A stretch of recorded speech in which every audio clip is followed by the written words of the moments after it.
Magandang hapon mga kadaldalan!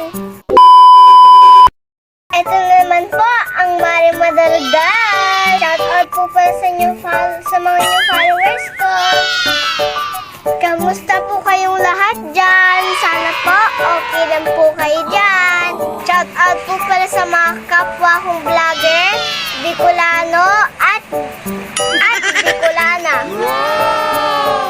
Maray na hapon sa Indo dyan. Basta mga Bicolano at Bicolana ay mga gwapohon at magagayunan.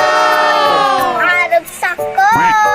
Char! May gusto po akong i-shout out. Sana matabangan ninyo ako.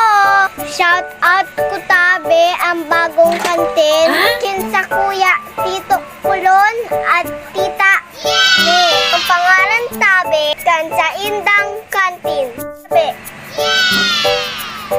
Ito po mga kadaldalan ang kantin nila. Tara, ito target ko kayo. So, ito na po mga kadaldalan ang bagong kantin nila. Madali lang po tumahanap. Kasi po nasa Google Map po to.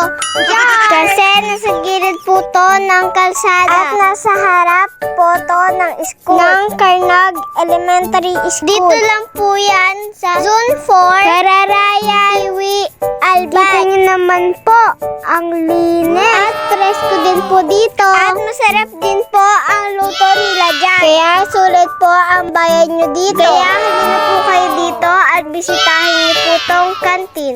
Bukas lang po tong kantin na to. Kahapon po sila nagbukas ng kantin nila.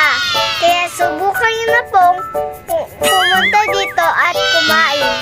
Ito po ang kanilang presko sa mga pagkain. Share po ng video na ito para sa kanila. Hindi po para sa akin. Para mas makilala po ang kantin nila. Kaya po, huwag niyo pong makalimutan na share ang video na to.